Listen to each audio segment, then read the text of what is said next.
नमस्कार, खबर उत्तराखंड में आप सभी का स्वागत है। मैं हूं आपके साथ सृष्टि शुक्ला। रुक कर लेते हैं खबरों का। खबर हरिद्वार से है, जहां पूर्व जिला पंचायत अध्यक्ष राव अफाक अली ने जिला पंचायत चुनाव से पहले हुए परिसीमन पर सवाल उठाया है। प्रेस क्लब में पत्रकारों से बातचीत के दौरान राव अफाक ने कहा कि उत्तराखंड की बीजेपी सरकार को आगामी पंचायत चुनाव में हार का डर सता रहा है, इसलिए सरकार चुनाव कराने के मूड में नहीं है।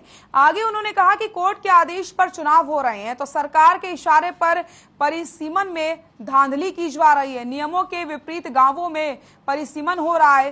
राव अफाक अली ने मांग करी है कि बीजेपी सरकार पंचायत चुनाव कराना चाहती है तो नियमों के अनुसार परिसीमन कराए और पंचायत चुनाव लड़े।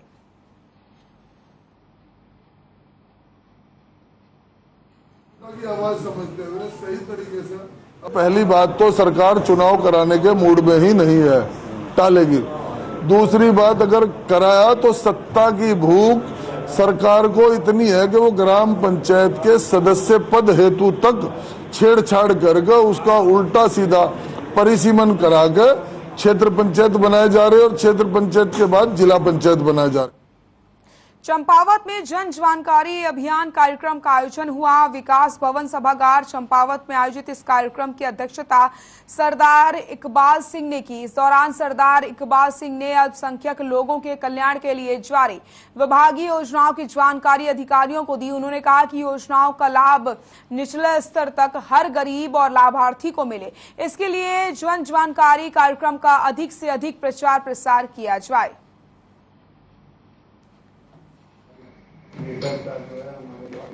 विकास भवन सभागार में एक बैठक का आयोजन किया गया।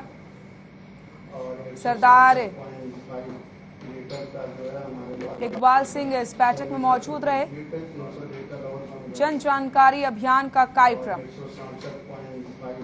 लीटर का जो है हमारे 100 लीटर को कंप्लीट है, 900 लीटर और कम कर और 167.5 लीटर का जो है हमारे 100 लीटर को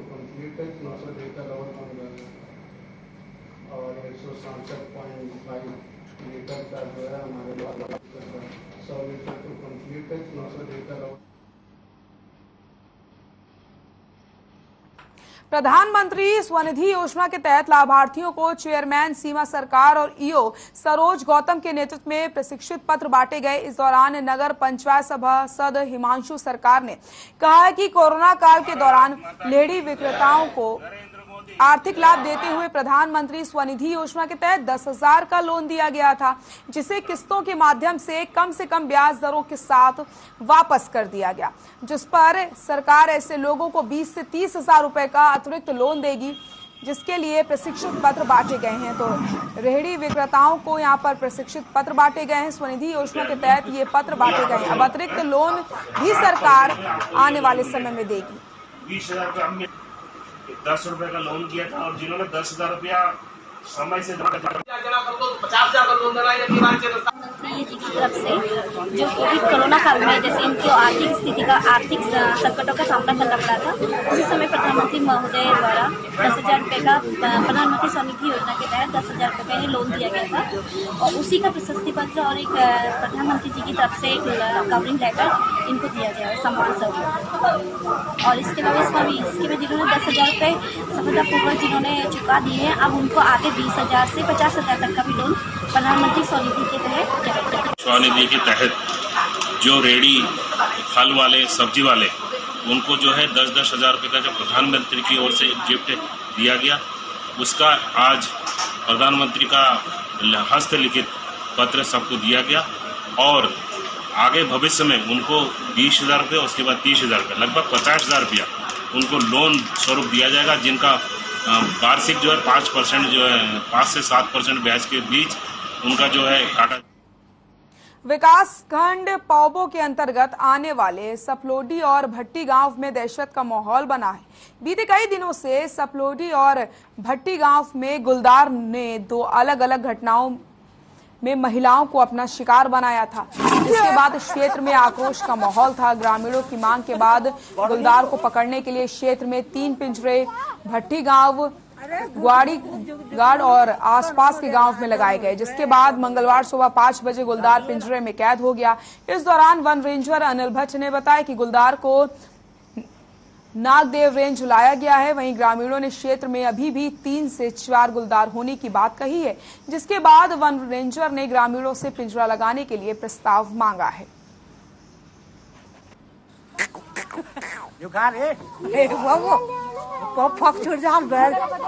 वो तो बंद हो गया।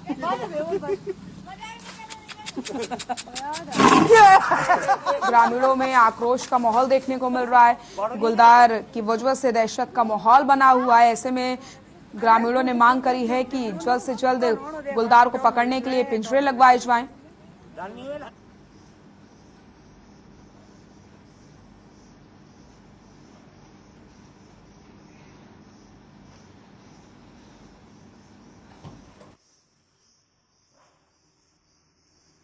देखिए, आज सुबह 4:30 बजे स्टाफ और ग्रामवासियों द्वारा सूचना दी गई कि ग्वाड़ीगाड़ भट्टी गांव में जो हम लोगों ने ग्रामवासियों और माननीय जनप्रतिनिधियों के अनुरोध पर वहां पिंजरा लगाया गया था कि एक गुलदार ट्रैप हुआ है, उसको तत्काल हम लोग जो है उसे रेस्क्यू करके अपने रेंज ऑफिस में ले आए हैं। और अभी पूर्णतः जो प्रथम दृष्टया गुलदार पूर्णतः स्वस्थ है और अभी इसका जो है स्वास्थ्य परीक्षण जो है वेटरनरी के द्वारा किया जाएगा। उनको मैंने पत्र चंपावत में पुलिस को बड़ी कामयाबी हाथ लगी है। पुलिस ने शराब तस्करी करने वाले अंतर्राज्यीय गिरोह का भांडाफोड़ किया। पुलिस ने इन तस्करों के पास से 420 अवैध अंग्रेजी शराब बरामद की है। बरामद की गई शराब की कीमत 2,50,000 रुपए बताई जा रही है। पुलिस ने इस मामले में 2 तस्करों को भी गिरफ्तार किया। आपको बताते चलें कि इस गिरोह के लोग हरियाणा ब्रांड की शराब को चंपावत में लाकर के बेचते थे। तो पुलिस को बड़ी सफलता हाथ लगी है। शराब तस्करों का भांडाफोड़ यहां पर किया गया है। पुलिस की गिरफ्त में 2 तस्कर। चंपावत में पुलिस को बड़ी कामयाबी हाथ लगी। पुलिस ने शराब तस्करी करने वाले अंतर्राज्यीय गिरोह का भांडाफोड़ किया। पुलिस ने इन तस्करों के पास से 420 अवैध अंग्रेजी शराब भी बरामद की। बरामद की गई शराब की कीमत 2,50,000 रुपए बताई जा रही है। पुलिस ने इस मामले में 2 तस्करों को गिरफ्तार किया। तो यहाँ पर एक बड़ी सफलता हाथ लगी। 2 तस्कर पुलिस की गिरफ्त में है। बताया जा रहा है कि ये गिरोह हरियाणा ब्रांड की शराब को चंपावत मिलाकर बेचता था।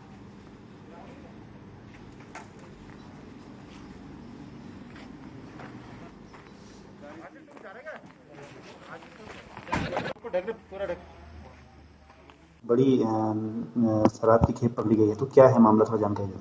देखिए, आज एसओजी और हमारे चंपावत पुलिस और एडीटीएफ ने मिलकर ये कार्रवाई की है, जिसमें लगभग 35 पेटी हरियाणा मार्का की शराब पकड़ी है। इसमें 2 अभियुक्तों को गिरफ्तार किया गया है और पूछताछ में इनके द्वारा बताया गया कि ये हरियाणा से लेके आ रहे थे शराब और इनका मुख्य उद्देश्य चंपावत और आगे पिथौरागढ़ में कुछ जो लोगों को सप्लाई देनी थी। चूंकि इसकी इंफॉर्मेशन मिल गई थी तो इसको चलती के आसपास में पुलिस ने ट्रैप करके इसको पकड़ा है। सितारगंज में जिला पूर्ति अधिकारी तेजपाल सिंह ने राष्ट्रीय खाद्य सुरक्षा योजना के अंतर्गत सस्ता गल्ला विक्रेता के खिलाफ कार्रवाई की।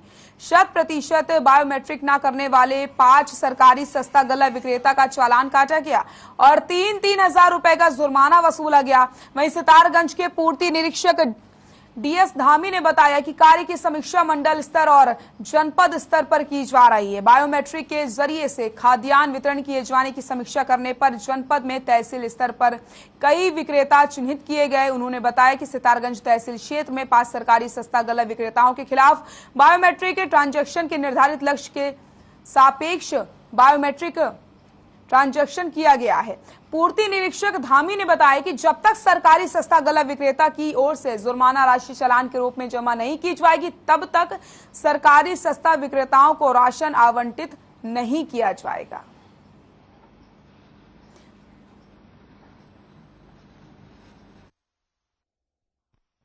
राष्ट्रीय खाद्य योजना के अंतर्गत सभी राशन डीलरों को, कार्डधारियों को जब राशन वो वितरण करेंगे तो बायोमेट्रिक का प्रयोग करना है। जिन राशन डीलरों के द्वारा बायोमेट्रिक पद्धति का प्रयोग निर्धारित लक्ष्य के सापेक्ष कम किया गया है,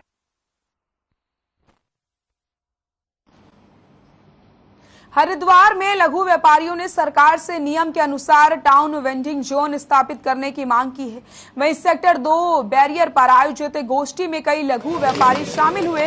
इस दौरान उन्होंने सरकार से लघु व्यापारियों के उत्पीड़न पर रोक लगाने की मांग करी है।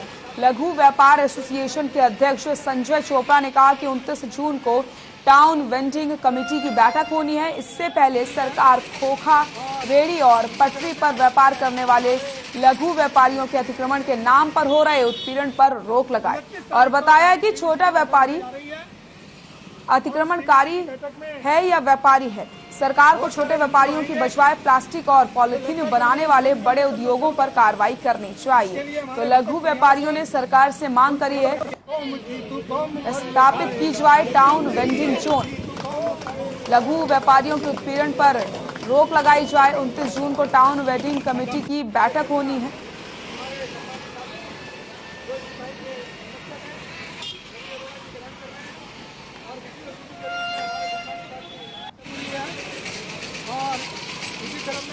लघु व्यापारियों की यहाँ पर बैठक की गई। 29 जून को टाउन वेंडिंग कमेटी की बैठक होनी है, जिसको लेकर के यहाँ पर आरोप लगाए गए हैं कि उनकी बात मानी जाए, उनके साथ गलत हो रहा है।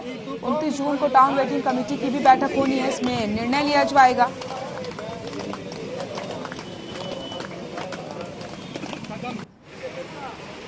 लघु व्यापारियों ने सरकार से नियम के अनुसार टाउन वेंडिंग जोन स्थापित करने की मांग की है।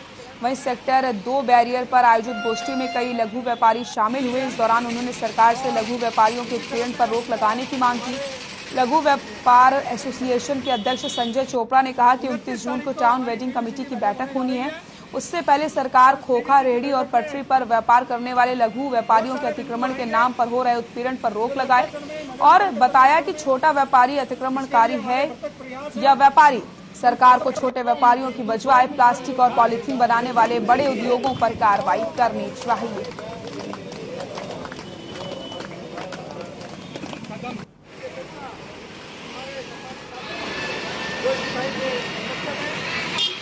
आने वाले 29 तारीख को हमारी टीवीसी की बैठक होने जा रही है।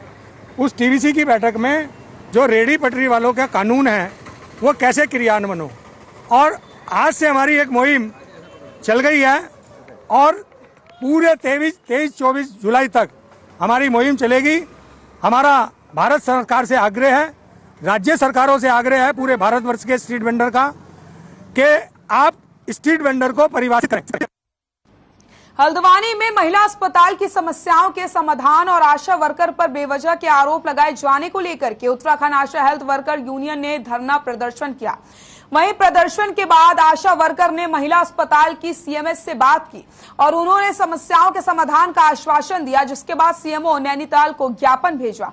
आशा वर्कर का कहना है कि स्वास्थ्य विभाग के तमाम कामों में अपनी सेवाएं दे रहे हैं, बावजूद इसके भी उन्हें न्यूनतम वेतन तक नहीं दिया जा रहा। इसके अलावा उन्होंने महिला अस्पताल के प्रशासन पर आरोप लगाते हुए कहा कि अस्पताल आशाओं के काम को कम नहीं समझता।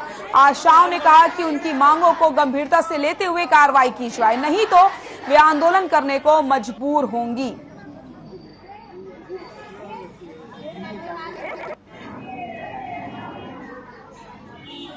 हल्द्वानी में महिला अस्पताल की समस्याओं के समाधान और आशा वर्कर पर बेवजह आरोप लगाए जाने को लेकर के उत्तराखंड आशा हेल्थ वर्कर यूनियन ने धरना दिया है। वहीं प्रदर्शन के बाद आशा वर्कर्स ने महिला अस्पताल की सीएमएस से भी बात की और उन्होंने समस्याओं के समाधान का आश्वासन यहां पर दिया। सीएमओ नैनीताल को ज्ञापन भी भेजा गया है। आशा वर्कर का कहना है कि स्वास्थ्य विभाग के तमाम कामों में अपनी सेवाएं दे रही हैं, बावजूद इसके भी उन्हें न्यूनतम वेतन तक नहीं दिया जा रहा। इसके अलावा उन्होंने महिला अस्पताल के प्रशासन पर भी आरोप लगाते हुए कहा कि अस्पताल आशाओं के काम को काम नहीं समझता। आशाओं ने कहा कि उनकी मांगों को गंभीरता से लेते हुए कार्रवाई की जाए, नहीं तो वो आंदोलन को मजबूर हो जाएंगी। महिला अस्पताल में धरना यहाँ पर दिया गया। इसी के साथ मांगों को लेकर के आंदोलन की चेतावनी भी दे दी गई है कि अगर उनकी मांगे पूरी नहीं होती हैं तो यहाँ पर आंदोलन किया जाएगा।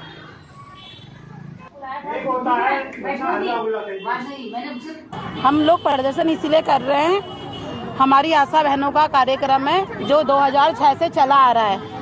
पूरी ईमानदारी से काम करने के बाद लास्ट में उन्हें इतना बड़ा इनाम मिला कि आशा दलाल है, आशा कमीशन खोर है। इस विषय को लेके आज हम जब सारे पेपरों में हाईलाइट हो गया, मरीजों ने आशाओं को इस सारी कटिंग और SMS कमेंट करना शुरू कर दिया, है ना। और ऊपर से अलग टॉर्चर। अरे भाई सब, अगर जो सारे अधिकारी टॉर्चर करेंगे, अगला इंसान क्या करेगा? मेरा कहना है कि जब यहाँ 15 दिन अल्ट्रासाउंड नहीं हो रहे थे तो हम अल्ट्रासाउंड कहाँ लेके जाते, है ना। तो दूसरी चीज ये है कि इनका कहना है कि हम अगर कहीं से करा के लाए, ये कहते हैं तू यहाँ क्यों चले गई, तुझे यहाँ भेजा था। पेशेंट से कहते हैं यहाँ करा के लाओ, वहाँ करा के लाओ। तो ये क्या मुद्दा है कि यहाँ करा के लाओ, वहाँ करा के लाओ? पेशेंट का जितना कम पैसा लगेगा हम तो वहाँ करवाएंगे ना। हमें अगर कहीं 200 मिल रहे हैं तो इनको भी वहाँ पर से 200 मिल रहे हैं। ऐसा नहीं है कि फ्री में ये भी कर रहे हैं करके। इन्होंने भी तो वो कहता है क्या नाम कहते हैं JB में क्यों नहीं गए, वो कहता है तुम राघव में क्यों नहीं गए, वो कहता है परफेक्ट में क्यों नहीं गए। अगर हमें डॉक्टर लिख के नहीं देंगे लेवल 2 अल्ट्रासाउंड, अगर हम नहीं कराते, आगे जाके उसके बच्चे में कोई दिक्कत परेशानी आती है तो उसके लिए क्या कहा जाता है कि आशा ने इसका लेवल 2 नहीं कराया। ठीक हो गया। अगर ये सुविधा हमें अंदर मिलेगी तो हम 2-2 हजार 2,500 के अल्ट्रासाउंड क्यों बाहर कराएंगे। और लेवल 2 अल्ट्रासाउंड इतना जरूरी है कि आजकल जो बच्चों में विकार आ रहे हैं, वांछित बीमारियां और ये सब हमें उसी में पता चलता है, क्योंकि 5 महीने के बाद बच्चा अबॉर्ट नहीं हो सकता है।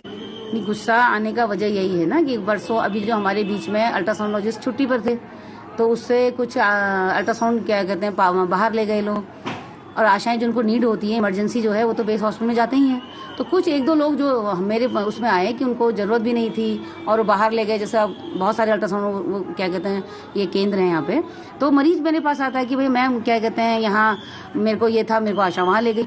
सारे कमीशन है यहाँ, गरीब आदमी हर कोई सोचता है कि सरकारी में जाए हमारा पैसा बचे, लेकिन यहाँ डिलीवरी होने के बाद आशा जो सिस्टर लोग हैं आशा से कहते हैं आशा मरीजों से मिठाई दिला, मतलब पैसे दिला, ऐसे कहते हैं। वो 1400 के लिए तो यहाँ आता है, सरकारी में 1400 पैसा मिलेगा हमको करके, लेकिन वो उनका कुछ बचता ही नहीं है। किसी से 1500, किसी से 2000, 1000 रुपए हर किसी से लिया।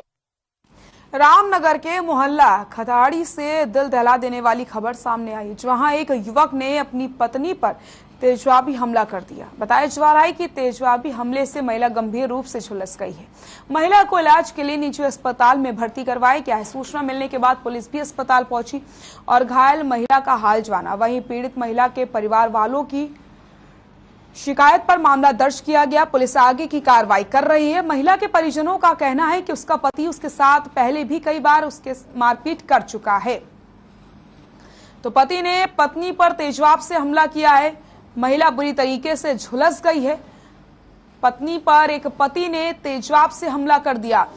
आपको बताते चले मामले की तफ्तीश में फिलहाल पुलिस जुटी हुई है और परिजनों की शिकायत के आधार पर मामला भी दर्ज कर लिया गया है। पीड़ित के परिजनों ने बताया कि इससे पहले भी पति कई बार पत्नी के साथ मारपीट करता था और आज उसने तेजवाब से हमला कर दिया है। फिलहाल पत्नी को अस्पताल में भर्ती करवाया गया है, जहां उसका इलाज जारी है। बुरी तरीके से महिला झुलस गई है।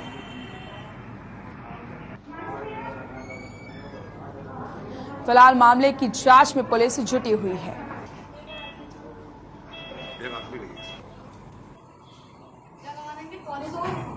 अरे तुम मार दी करीब 5:30 बजे करीब आई है और महिला के साथ इसकी कोई साथी महिलाएं वो लेकर आई थी। उन्होंने मुझे ऐसा बताया कि इनके पति द्वारा इसके ऊपर तेजाब डाल दिया गया। शरीर का 40% हिस्सा तेजाब के द्वारा कवर्ड है। महिला की स्थिति अभी बहुत नाजुक है। फिलहाल महिला को ICU में रखा है और उसको जो ट्रीटमेंट है वो सारा चल रहा है। पट्टी वगैरह की गई और ट्रीटमेंट चल रहा है, लेकिन अगले 24 से 48 घंटे उसके जीवन के लिए बहुत ज्यादा खतरनाक है। पुलिस को इसकी जानकारी ऑलरेडी आज अभी श्रीमान उप जिलाधिकारी महोदय ने दुर्भाग्य से बताया कि फला हॉस्पिटल में जो है आप चले जाओ और वहाँ थाना अध्यक्ष जो रामनगर है उनके द्वारा जो है सूचना दी गई कि एक महिला के ऊपर एसिड फेंका गया है जिसकी हालत गंभीर है।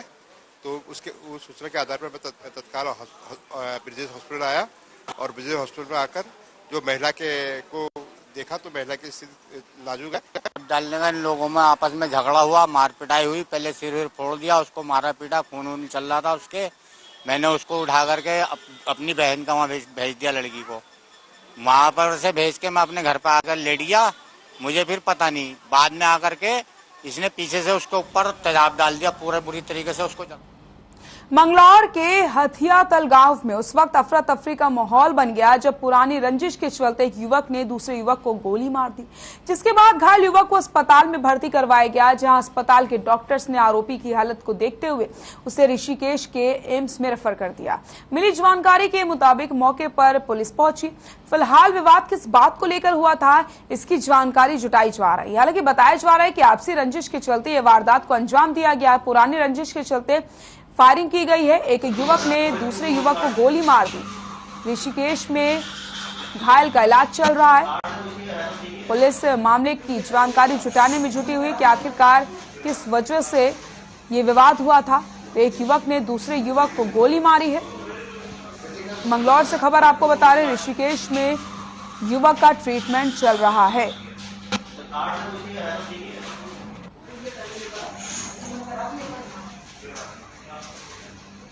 एक युवक ने मारी दूसरे युवक को गोली। ऋषिकेश में चल रहा है ट्रीटमेंट।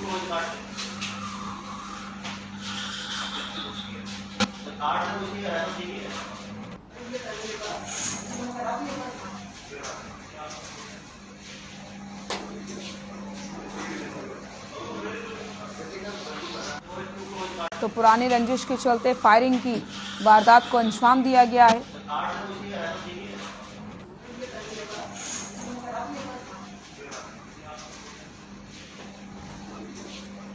मंगलौर के हथियातल गांव में उस वक्त अफरा तफरी का माहौल बन जाता है जब पुरानी रंजिश के चलते एक युवक ने दूसरे युवक को गोली मार दी। इसके बाद घायल युवक को अस्पताल में भर्ती करवाया गया, जहां अस्पताल के डॉक्टर्स ने आरोपी की हालत को देखते हुए उसे ऋषिकेश के एम्स में रेफर कर दिया है। मिली जानकारी के बाद मौके पर पहुंची पुलिस फिलहाल विवाद किस बात को लेकर है, इस बात की जानकारी जुटा रही है और आपसी रंजिश के चलते इस वारदात को अंजाम दिया गया, ये जानकारी सामने आई है। मेरा भाई जिसको गोली मारी वो प्रदीप है, टेलर का काम करता है और गांव के एक सदस्य ने बेचारा दुकान से अपनी मोटरसाइकिल उठा के हमारे पास घेर में आ रहा था शर्मा जी के, और रास्ते में ही कोई बात नहीं कोई रीत नहीं सीधी गोली मार दी उसको। प्रदीप नाम के युवक के गोली लगने की सूचना प्राप्त हुई थी, जिस पर हम लोग यहाँ पुलिस को मौके पर रवाना कर दिया है। पुलिस बल मौके पर है और उसको इंजर्ड को यहाँ देखने आया तो इंजर्ड को भी रेफर एम्स कर दिया गया है। अभी इसमें गोली जो बताई गई है प्रत्यक्षदर्शियों द्वारा बताया गया कि फायर की आवाज सुनी है। तो पूरी स्थिति द्वारा हाट के विधायक मदन बिष्ट अल्मोड़ा पहुंचे, जहां उन्होंने प्रदेश की आर्थिक स्थिति को लेकर के बीजेपी सरकार पर निशाना साधा। उन्होंने कहा कि प्रदेश कर्ज में डूबा है और सरकार बजट के नाम पर ढकोसला कर रही है, जबकि हकीकत ये है कि सरकार 90% उधारी में चल रही है। सरकार ने हर विभाग में बजट की कटौती की, जबकि नियम ये है कि हर वर्ष 10% बढ़ोतरी की जाती है। सरकार बढ़ाने की बजाय कटौती में लगी हुई है। एमएलए मदन बिष्ट का सरकार पर वार, कर्ज में डूबा है प्रदेश, बजट के नाम पर सरकार कर रही है ढकोसला।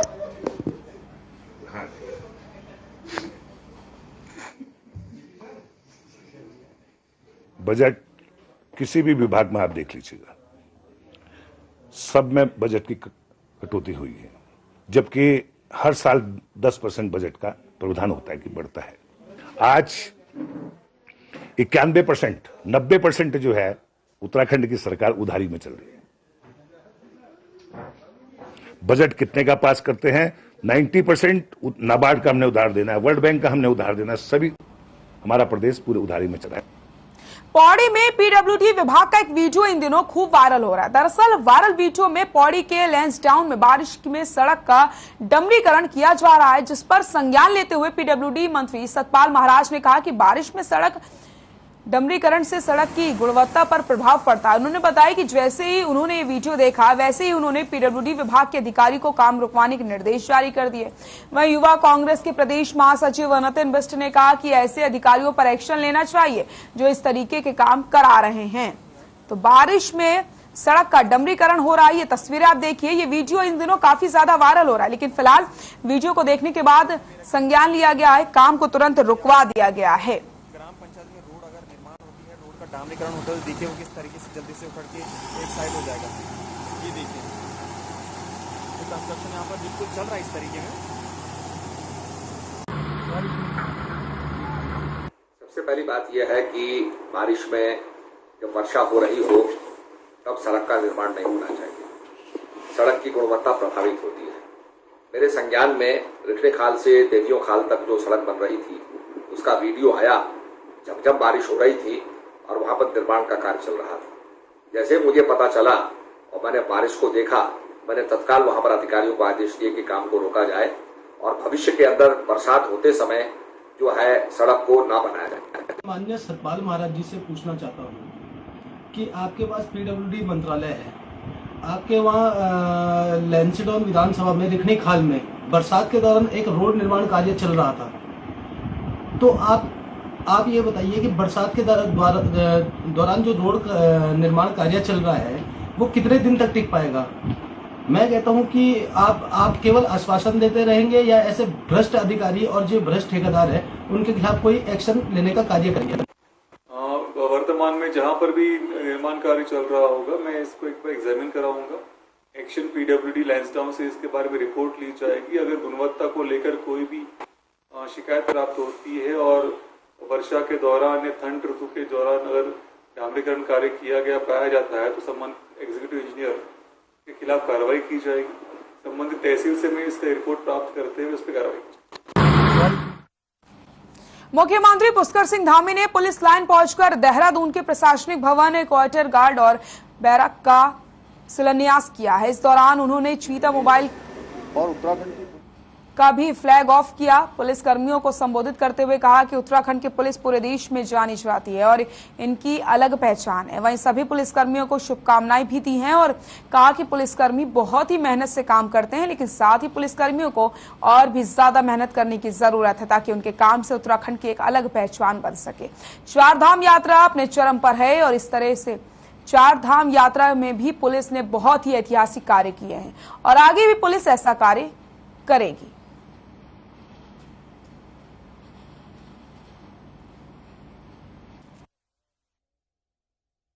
देखिए, माननीय प्रधानमंत्री जी का विजन है स्मार्ट पुलिसिंग, अच्छी पुलिस और उत्तराखंड की पुलिस उस दिशा में लगातार काम कर रही है और हमारा निर्माण से संबंधित लगातार इस बात पर फोकस है कि जो भी हमारे भवन बन रहे हैं, आज जैसे यहाँ पर प्रशासनिक भवन बना है, क्वार्टर गार्ड का भवन बना है, बैरिक बनी है, तो इनका अगर भवनों में निर्माण कार्य अच्छा होना चाहिए। केवल मैं यहाँ की बात नहीं कर रहा हूँ, सभी जगह अच्छा होना चाहिए। अगर उसमें कुछ DPR में संशोधन करना है, उसको बढ़ाना है, लेकिन उसकी गुणवत्ता अच्छी होनी चाहिए। देखिए, माननीय प्रधानमंत्री जी का विजन है स्मार्ट पुलिसिंग, अच्छी पुलिस और उत्तराखंड की पुलिस उस दिशा में लगातार काम। आज माननीय मुख्यमंत्री जी द्वारा पुलिस लाइन देहरादून में हमारे प्रशासनिक भवन, क्वार्टर गार्ड और बैरक का शिलान्यास किया गया है और साथ ही उन्होंने कहा है कि पुलिस के जवानों के भवन आधुनिक सुविधा युक्त होने चाहिए और जवानों की सुविधाओं में कोई कमी नहीं रहनी चाहिए, क्योंकि भवन अच्छे होंगे, एक वर्किंग एटमॉस्फेयर अच्छा होगा तो हमारी एफिशिएंसी ज़्यादा होगी। साथ ही साथ उन्होंने ये भी कहा है कि जो भवन बनाए जाएं उच्च कोटि, उच्च गुणवत्ता के बनाए जाएं। खबर उत्तराखंड में फिलहाल के लिए इतना ही। देखते रहिए हर खबर। नमस्कार।